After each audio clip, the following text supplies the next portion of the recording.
me dê sabedoria para falar o que eu preciso falar, mas nós estamos apenas começando, Espírito Santo, algo que eu tenho certeza que o Senhor tem novo para essa igreja.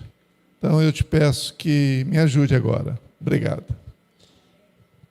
Então, meus irmãos, como eu falei, é notório para todos, né, várias pessoas já têm tido visão, palavras, que a nossa igreja está passando por um processo de transformação, de amadurecimento, para verdadeiramente ser a igreja de Cristo, né? A Assembleia de Deus que reina com o Rei Jesus. Nós temos falado isso de várias formas, e hoje eu preparei algo que tem um pouco a ver com uma escritura que nós vamos estar compartilhando, que é Mateus 13:52, que nesse processo de mudança, nem tudo que é velho é para ser substituído. Então a gente precisa ter muita sabedoria para saber retirar do tesouro, que é a palavra de Deus, coisas velhas que devem ser mantidas e coisas ou relembradas, e coisas novas que precisam ser reveladas, porque até hoje não foram tratadas na igreja, né? E é isso que está escrito em Mateus 13:52. Disse assim o Senhor Jesus: por isso todo mestre, né, instruído acerca do reino dos céus é semelhante a um pai de família que tira do seu tesouro, e aqui no nosso caso a palavra de Deus, coisas novas e coisas velhas. Então não é para abandonar as veredas antigas, os caminhos antigos, mas também não é deixar para ser sensível a amadurecimento da igreja, porque Deus, Jesus, virá para resgatar uma noiva ataviada, pronta, preparada para governar e reinar com Ele. Então não é uma noiva que simplesmente assiste reuniões sem saber porquê e nem para quê, né? O Rodrigo, domingo passado, ele retirou desse tesouro duas coisas muito importantes que eu queria revisar, nem sei se todos estavam aqui ou se atentaram. A primeira delas está em Salmo 111:10, que fala sobre o temor a Deus, o temor do Senhor, né? Diz assim: o temor do Senhor é o princípio da sabedoria. A sabedoria é o final, mas o temor é o princípio, é o start, né? E todos os que cumprem os preceitos, né, revelam bom senso. O que são os preceitos? São, em algumas versões, as leis.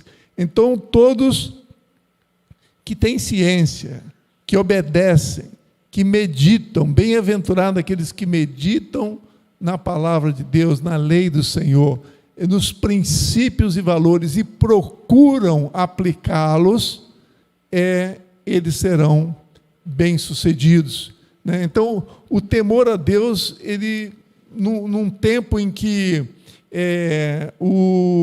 a cultura tem tentado fazer com que o pecado não produza consequências, ou que a palavra de Deus está sendo relativizada, visando se tornar conveniente, falar do temor do Senhor, eu acho que parece uma coisa antiga, mas não é antigo, meus irmãos. Pode ser considerado antigo, mas eu considero de extrema relevância isso que o Rodrigo trouxe para nós, né? E então, quando eu vejo um jovem, um adulto ali de rosto no chão, eu sinto o Senhor falando: meu filho, você está buscando o temor do Senhor, né? e eu vou te recompensar. Então, eu acho que buscar o temor do Senhor, orar pelas pessoas que nós queremos que conheçam a Jesus, para que elas recebam temor, porque sem temor do Senhor, como é que você pode crer, obedecer, né, ter uma disciplina? Né? É impossível. Então, por isso que o temor do Senhor é o princípio de tudo. Né? Então, por isso que eu diria que do temor vem a graça. Muitas das vezes nós achamos que, ou não entendemos por que algumas pessoas são cheias da graça logo após aceitar a Jesus e outras praticamente nós não vemos mudança.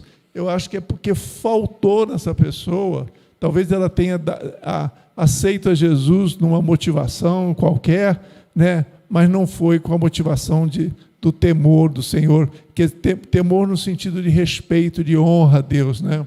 Então, o temor do Senhor, tem aí você talvez uma projeção, através do temor do Senhor vem a graça, vem o amor, né? Vem o poder e a sabedoria de Deus como consequência final. Então, o temor a Deus, você tem aí o temor, através do temor vem a graça. Conseguiu? Então, do temor vem a graça. É importante algumas coisas vocês lerem, porque nem tudo que a gente ouve a gente retém, mas o que a gente vê tem um processo maior de fixação. Então, do temor, eu creio que vem a graça, da graça vem o amor de Deus junto, né? O poder de Deus acompanha, né? Que vai nos dar capacidade, vai nos dar revelação, a disciplina para obedecer, e então a sabedoria de Deus. Né?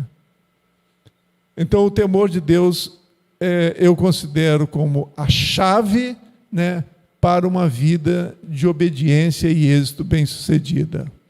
A segunda coisa velha que o Rodrigo retirou do tesouro domingo passado veio de Mateus 6,9 e se refere à santificação do nome de Deus. Em Mateus 6 começa assim: o seu Pai sabe que vocês precisam antes de o pedirem. O nosso Pai, nosso Deus, sabe de tudo que nós precisamos. Então, existe um processo para que nós recebamos. Não necessariamente é expressar o que a gente precisa. Né? Expressar também faz parte. Mas existem algumas coisas que a gente precisa entender. Então, por exemplo, no versículo 9, ele diz assim: vocês orem assim: Pai nosso que estás nos céus, santificado seja o teu nome. Esse santificado seja o teu nome, Rodrigo explicou aqui, se dá através das nossas ações, atitudes. Nós santificamos, as pessoas glorificam o nome de Deus através de nossas vidas. Então, temer a Deus e buscar santificar o nome de Deus é algo que vai trazer o passo seguinte que eu queria hoje compartilhar, né? Que não é novo o versículo, não é desconhecido, mas talvez a revelação nós estamos trazendo há pouco tempo aqui para a igreja e que eu acho a gente que precisa aprofundar. Eu diria que é novo a nível de cristianismo o que nós vamos estar falando agora, né? Se refere ao próximo versículo, versículo 6:10, que diz assim: venha o teu reino e seja feita a tua vontade, assim na terra como no céu. Pode deixar o versículo, né? Então, a primeira revelação, o tesouro que eu queria tirar dessa escritura se refere a venha o teu reino. Um reino, ele é formado, né, por um território, né? Ele é formado por pessoas, cidadãos, e tem um rei. Quando nós falamos venha o teu reino, vem o governo do reino dos céus para a terra. E esse rei se chama Jesus. Ele é um rei vitalício. Ele é um rei que não vai mudar. né? E o que é de novo quando nós falamos venha a tua maneira de governar, venha o teu reino, venha a tua maneira de governar? Aí é novo porque eu ouvi isso tem talvez uns 6 anos, então não é algo que se fala na igreja, muito pelo contrário, cria confusão na igreja, quando o que o Senhor me revelou sobre a maneira de Deus governar. A gente acha que o governo de Deus, ele Deus está no controle de todas as coisas e a gente tem que simplesmente orar, vir às reuniões e esperar que a bênção de Deus chegue na nossa casa. O que Deus está procurando dizer é que Deus, ele governa sobre todas as coisas, porém ele governa através de princípios e valores. Você tem essa escritura, você tem esse. Então isso é que é novo e que a gente precisa pensar, meditar, entender, né, para poder viver essa realidade. O que significa isso que Deus revelou? O que significa este modelo de governo de Deus e que nós temos que trazer para nossas vidas? Porque nós somos cidadãos desse reino, nós somos embaixadores de Cristo e nós somos co-herdeiros, ou seja, co-governamos com Cristo sobre tudo aquilo que é de nossa responsabilidade que Deus nos deu, que inclui nosso corpo, nossos pensamentos, nossos bens, nossos filhos, nossas propriedades, nossa carreira profissional. Tudo isso está dentro do governo de Jesus, porém delegado a nós. Então, o que é novo é o modelo de governo em que nós temos responsabilidade. E dependendo de como nós fazemos as coisas, nós somos abençoados ou não. Isso é que é algo que a igreja precisa entender. As coisas não vão mudar se nós não mudarmos a forma com que nós fazemos as coisas. A forma com que nós tratamos a Deus e a sua palavra. Por isso que eu digo que o temor a Deus, glorificar, entender que nós temos que glorificar o nome de Deus, é algo que precede o que eu estou falando agora, a um estilo de governo. Então, e esse estilo de governo, ele se aplica a quê? Como eu falei, a nossa vida, a nossa família, aos nossos filhos, né? E é uma mudança, porque nós vivíamos um cristianismo que era muito centrado em conhecer o novo, mas praticando o velho. O que era o velho? Era você viver como se não conhecesse as Escrituras que diz que você não existe mais. Quem existe é Cristo em você. Se nós mantivermos uma vida centrada no nosso eu, é pensar novo e agir velho. Pensar novo e agir novo é conhecer e verdadeiramente não vivermos mais centrados em nós e nas nossas aflições e conflitos. Eu não quero tirar o emprego da Nil, porque o que a Nil faz é tratar, quando a gente vive uma confusão pessoal, né, Nildo, sem saber quem nós somos, e aí a gente acaba precisando de uma ajuda, de uma psicóloga, de um psiquiatra, né? Mas se nós passarmos a viver a plenitude do Evangelho, que é uma vida centrada no próximo e em Deus, com certeza muitos dos nossos conflitos vão desaparecer, né? Então, a segunda coisa tão nova que eu queria trazer dentro desse contexto, não, volta ainda mais. Mais um. Seja feita a tua vontade. Então, venha o teu reino, venha o teu estilo de governo e seja feita a tua vontade. Muitas das vezes nós oramos e ouvimos alguém dizer: Deus conhece os seus planos e Ele vai realizar os teus sonhos. por favor, eu digo já hoje, consciente, Deus, não realize os meus planos nem os meus sonhos. Realize os teus planos e os teus sonhos, porque eles são muito melhores que os meus. Então nós precisamos dessa autorização a Deus, de não realizar os meus planos nem os meus sonhos, mas os planos deles e os sonhos dele na minha vida. A gente precisa começar a usar o nosso arbítrio para dar esse passo. E aí você pode avançar, então, você que está na projeção, para o Romanos 12:2, que você já tinha projetado, que diz, né, o seja feita a tua vontade, não a minha vontade, se dá através de sede transformado pela renovação do vosso entendimento, para que experimenteis qual seja boa, agradável e vontade de Deus. Ou seja, Deus tem uma vontade. Então, seja feita a tua vontade, o que nós precisamos é, seja feita a tua boa, perfeita e agradável vontade, que é muito melhor do que a nossa vontade, porque nós nada conhecemos, ou pouco conhecemos. Amém? Então,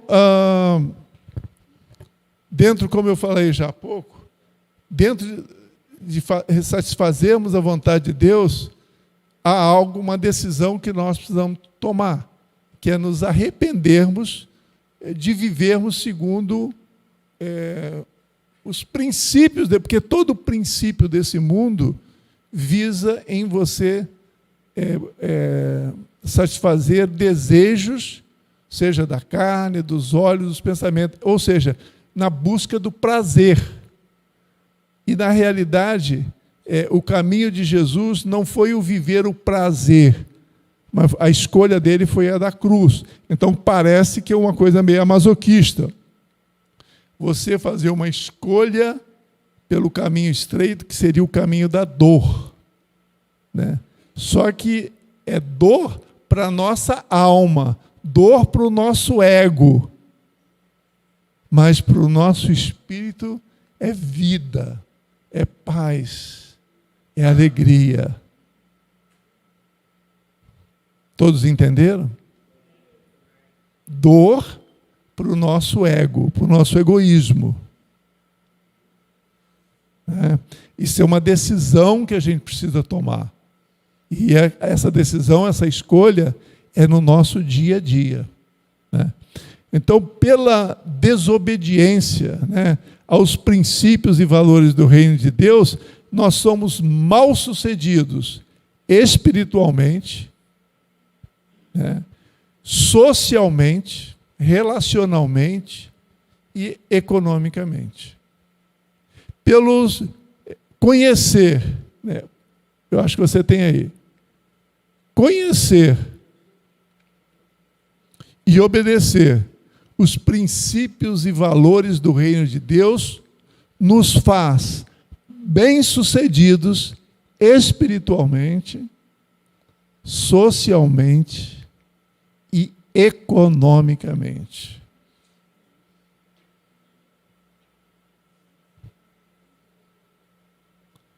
O que leva uma pessoa, então, a obedecer ou desobedecer aos princípios e valores do reino de Deus, ou a escolha do caminho estreito? Vamos ver Deuteronômio 5:29. Então, isso é uma revisão, porque nós já falamos isso aqui alguns domingos atrás. Quem dera, diz o Senhor, se eles tivessem sempre no coração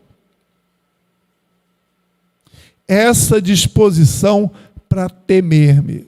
Entende por que é importante o temor a Deus? Sempre tivesse no coração essa disposição para temer-me e para obedecer a todos os meus mandamentos, ou a todos os meus preceitos, todos os meus princípios e valores. Assim, tudo iria bem com eles e com seus descendentes para sempre. A nossa responsabilidade pelo que nós plantamos, meus irmãos, se estende até outras gerações.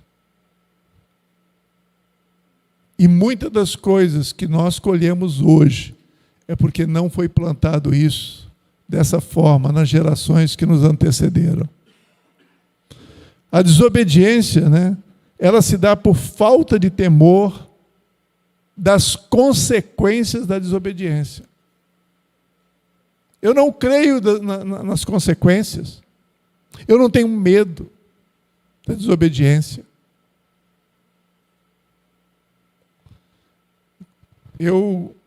Vocês sabem, né? Eu conheci Jesus com 32 anos.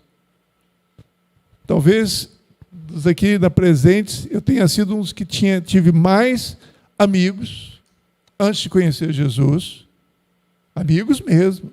Agora, dia 19, eu sou convocado para um churrasco desses meus ex-amigos e eu estarei lá. Mas eu era só. Eu me sentia só. Eu corria, eu acordava, já dei esse testemunho, 7 horas da manhã de um sábado, eu já tinha que correr para a praia. E enquanto meus amigos estavam dormindo, tal, né, eu já tinha ido do Arpoador ao Leblon, já tinha voltado correndo, já tinha arrumado a rede de vôlei, estava esperando, jogava vôlei até o final da tarde.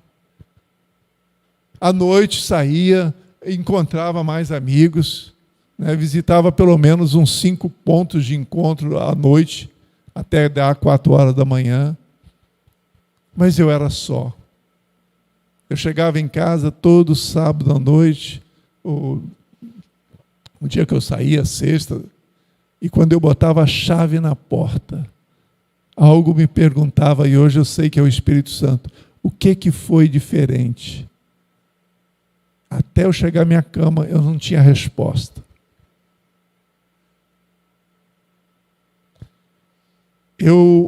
Ou seja, socialmente, espiritualmente eu não tinha paz, então eu estava morto.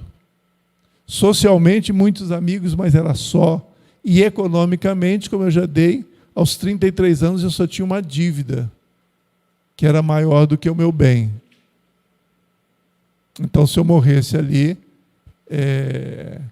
ou seja, se eu parasse ali, eu teria um déficit de alguns R$1.000. Isso com 32 anos. Conheci a Jesus.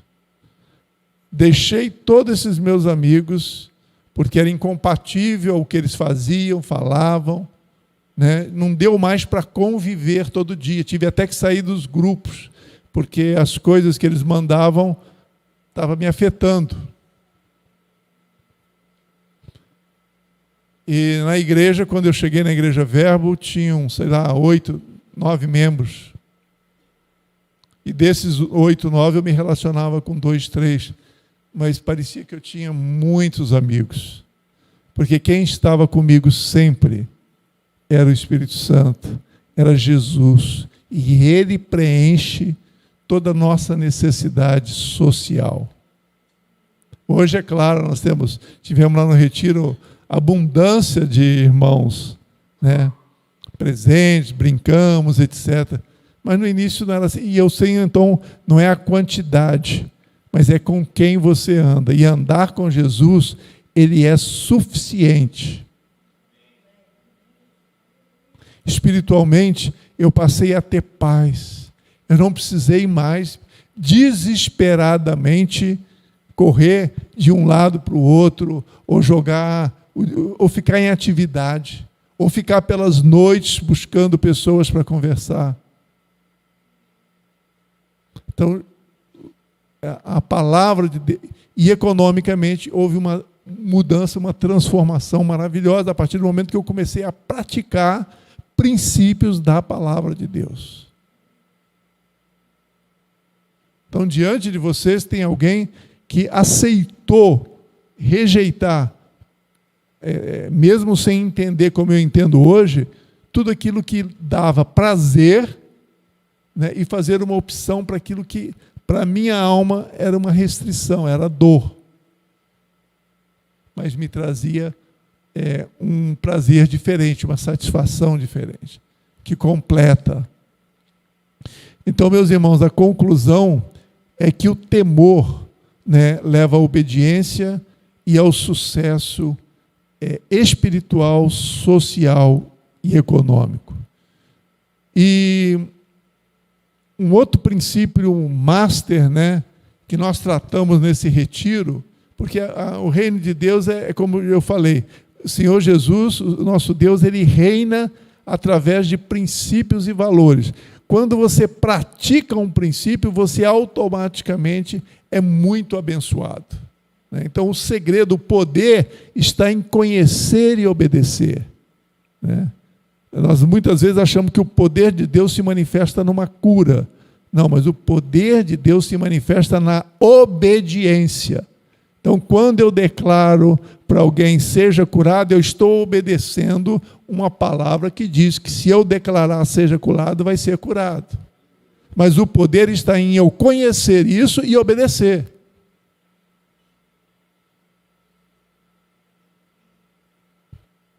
Então, o poder de Deus ele se manifesta no conhecimento e na obediência aos princípios. Né?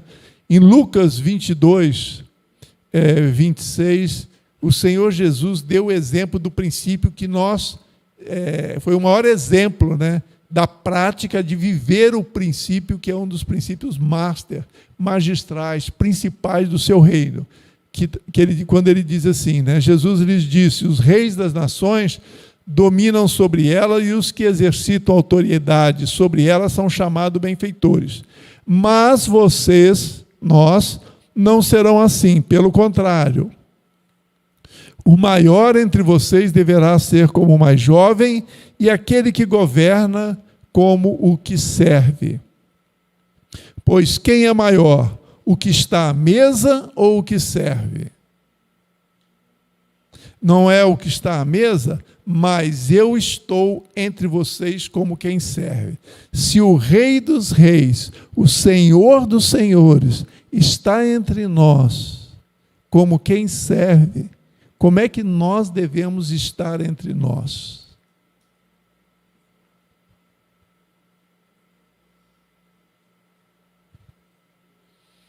Paulo, em Romanos 12:10, deixou bem claro isso quando ele falou: dediquem-se uns aos outros com amor fraternal. Prefiram dar honras aos outros mais do que a si próprios. Meus irmãos, a honra é outro princípio poderosíssimo para que nós nos sintamos bem-vindos, né? Tenhamos alegria de estar juntos. É fundamental que pratiquemos a honra uns com os outros, né? A cultura de honra é a chave de um relacionamento saudável. Com o que devemos servir? 1 Pedro 4,10. Cada um exerça o dom que recebeu para servir aos outros, administrando fielmente a graça de Deus em suas múltiplas formas. Quem tem conhecimento, abençoa com conhecimento. Quem tem dom de governo, ajuda com dom de governo, né? Quem tem recursos financeiros, abençoe. Quem tem dons do Espírito Santo, né, de cura, de profecia, de palavra, abençoe a todos com seus dons, né? No mercado, quem tem êxito é quem identifica uma necessidade e faz um plano para satisfazer essa necessidade. Isso é serviço. Não é o que eu quero fazer, não é o que eu quero produzir, é o que há de necessidade. Esse é o princípio de um negócio bem-sucedido, de um comércio bem-sucedido. Identifique uma necessidade e faça um plano para satisfazer essa necessidade.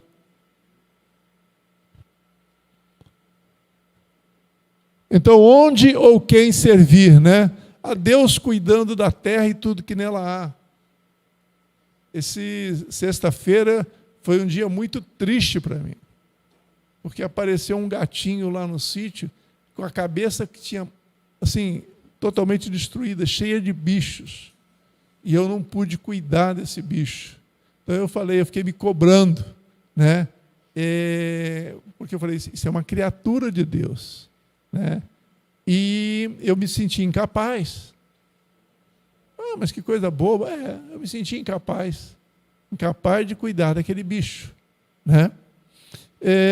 Da nossa família de sangue. Um dos segredos que eu ouvi na minha vida, quando eu estava reclamando da minha esposa, de algumas ranhetices dela, tinha uma pessoa muito simples, foi, mas Deus te deu ela para você cuidar dela.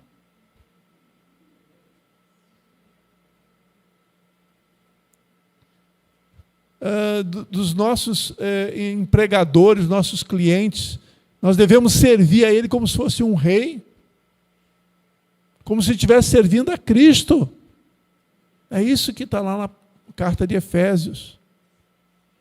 Jamais murmurar de salário, coisas desse tipo.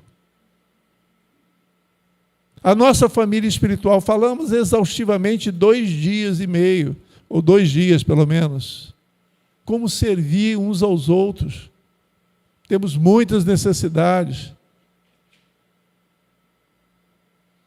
Aos nossos vizinhos, aos nossos inimigos. Fernando deu um testemunho de como ele foi abençoado, ao Fernando Bastos, ao servir a uma pessoa que o perseguia no trabalho. Servir a nossos inimigos. Abençoar aos nossos inimigos. É difícil? É. Pode crer que é. Quem irá nos servir se a gente só fica servindo aos outros? Aí vamos para Lucas 6,38. Diz assim: deem aos outros e Deus dará a vocês. Ele será generoso e as bênçãos que ele lhes dará serão tantas, que vocês não poderão segurá-las com as suas mãos. A mesma medida que vocês usarem para medir os outros, Deus usará para medir vocês.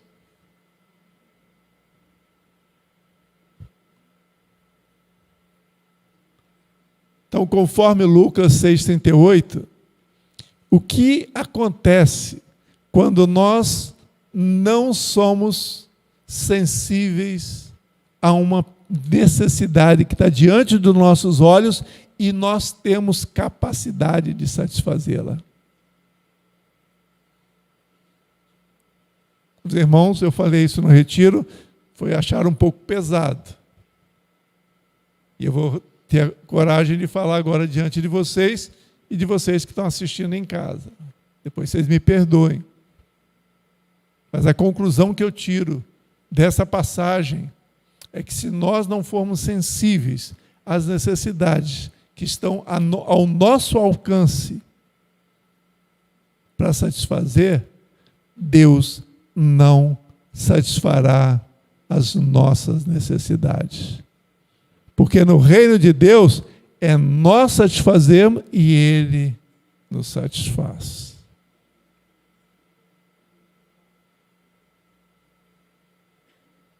Você não precisa concordar comigo, não. Tá? Isso é vingança? Não. Isso é justiça. O Senhor Jesus, Ele reina através de princípios e valores. Se há um princípio, você vê que os islâmicos, eles, quando alguém fala assim, pô, mas que coisa, vocês cortaram a mão do cara que é ladrão. Não. Quem cortou a mão foi ele mesmo, porque ele quebrou uma regra, um princípio. É claro que nosso Deus não é desse jeito. Mas a palavra de Deus é muito clara, meus irmãos. Deus governa através de princípios e valores. Se as coisas não estão indo bem na nossa vida, então é hora de lermos, meditarmos na palavra e usá-la como um gabarito para saber aonde estamos esbarrando, aonde precisamos ajustar, tirar um pouquinho para poder passar.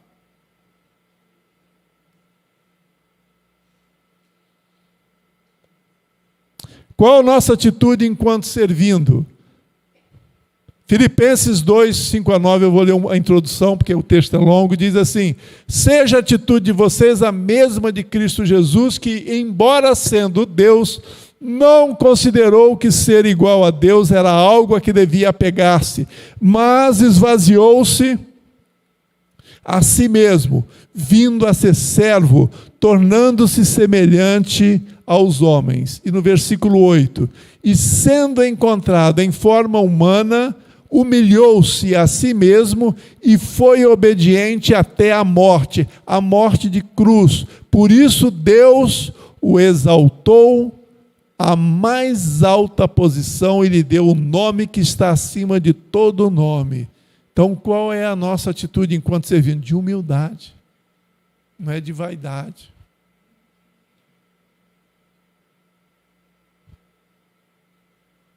Resumindo, para encerrarmos, faltando 3 minutos, o temor, o respeito, a reverência a Deus, é o que abre a porta, as janelas do céu, para nós recebermos a graça, o amor, o poder e a sabedoria de Deus.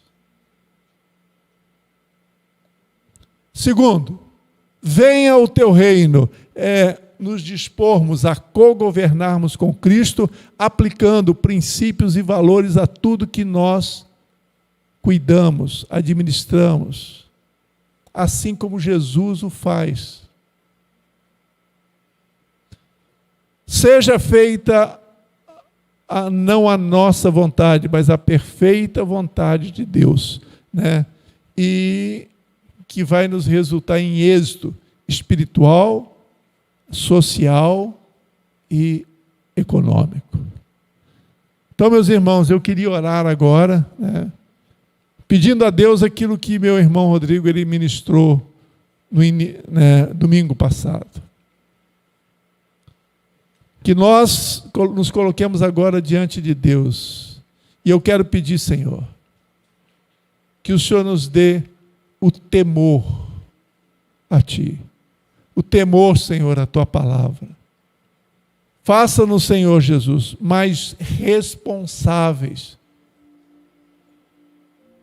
Não queremos ser uma igreja, Senhor, que não tem temor a Ti, nem a Tua palavra, os Seus princípios, Pai. Nós queremos ser uma igreja exitosa, Pai. Ser sal, ser luz na vida de todas aquelas pessoas, Senhor, que o Senhor tem nos colocado em contato, Pai. Ajuda-nos, Espírito Santo, a acendermos essa luz, Pai, através do temor, do conhecimento e da obediência, Senhor. É o que eu te peço, no nome santo de Jesus.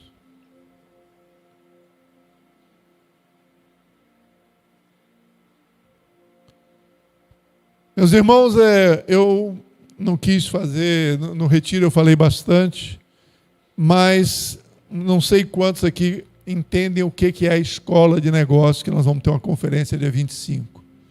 Mas o propósito da escola, assim como nós tratamos o tema serviço, que é um princípio, é estudar esses princípios que nós devemos aplicar. São vários, tem princípios macro e tem princípios que são derivados. É estudar esses princípios e como aplicá-los na nossa vida pessoal e em todas as áreas que nós atuamos, para que nós sejamos bem-sucedidos. Então, sejam todos muito bem convidados. Existe uma taxa de inscrição, é uma conferência, tem alguns custos, mas se você não pode pagar essa taxa, não fique de fora. é só falar comigo, com o Daniel, e a gente faz a tua inscrição lá. Tá bom? Então Deus abençoe a todos e que nós caminhemos nessa proposta, nessa palavra que o Rodrigo trouxe para nós, do temor do Senhor, glorificar o nome de Deus com nossas vidas, né?